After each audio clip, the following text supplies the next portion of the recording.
আসসালামু আলাইকুম বন্ধুরা, আজকে দেখাবো ম্যাক্সিতে এই যে এইভাবে কিভাবে আমরা প্লাকেট লাগাতে পারি তার নিয়মটি।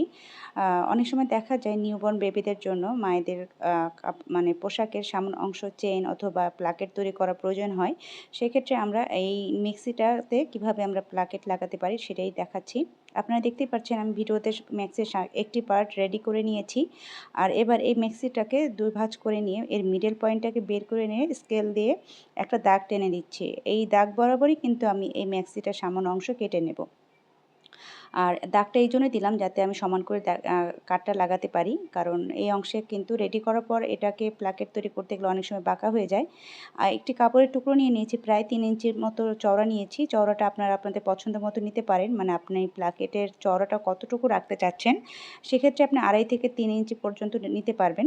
আমি এখানে নিয়ে নিয়েছি আর কাপড়টাকে আমি সুন্দর করে সোজা পাশ থেকে বসিয়ে নিচ্ছি, কারণ প্লাকেটটাকে উল্টিয়ে আমি পেছন দিকে নেব। আপনি যদি উল্টে সামনের দিকে নিতে চান সেক্ষেত্রে পেছনের দিকে কাপড়টাকে বসিয়ে দেবেন। সেমভাবে জাস্ট উল্টো দিকে বসিয়ে দেবেন।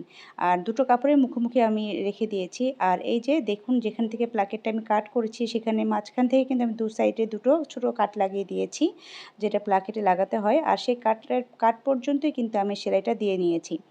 আর এবার এই যে কাপড়টাকে মুড়িয়ে আমি বসিয়ে দিয়েছিলাম সেই কাপড়টাকে সোজা করে নিয়ে হাত দিয়ে একটু প্রেস করে নিচ্ছি। নিয়ে কাপড়টাকে ভাঁজ করে নিয়ে আমি আরও একটি ভাঁজ দিয়ে দিচ্ছি, দিয়ে পেছন দিকে বসিয়ে নিচ্ছি। আচ্ছা, আমি প্লাকেটটা পেছনের দিকে দেব, তার জন্য আমি কিন্তু সামন থেকে কাপড়টাকে সেট করেছি। আপনারা যদি পেছন থেকে সামনের দিকে আনতে চান সেক্ষেত্রে ঠিক এই প্রসেসেই লাগাবেন, জাস্ট উল্টোভাবে বসিয়ে দেবেন। মানে আমি যেভাবে বসিয়েছি ঠিক তার উল্টোভাবে বসিয়ে দেবেন, এই হচ্ছে বিষয়। সেমভাবে আমি দ্বিতীয় পাশের প্লাকেটটাকেও লাগিয়ে নেব। কাপড়টাকে মুড়িয়ে নিচ্ছি গলার সাইড থেকে, নিয়ে কাপড়টাকে সোজা করে ধরে নিয়ে আমি সেলাই বসিয়ে দিচ্ছি। আর আজকের ভিডিওটা যদি আপনারা ফেসবুক পেজ থেকে দেখে থাকেন তাহলে অবশ্যই আমার পেজটাকে ফলো দিয়ে রাখবেন নতুন নতুন ভিডিও পাওয়ার জন্য। আর যদি আমার ভিডিওটা ইউটিউব থেকে দেখে থাকেন অবশ্যই আমার ইউটিউব চ্যানেলটাকে সাবস্ক্রাইব করে রাখবেন। সেলাই কাজে একদম যারা নতুন পর্যায়ের আপুরা আছেন তাদের জন্য মূলত দর্জিবাড়ি 19 প্রতিদিন ভিডিও তৈরি করছে।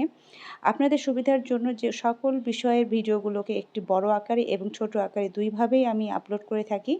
তাই যারা একদম নতুন আপুরা আছেন আশা করি তাদের অনেক কাজে লাগবে।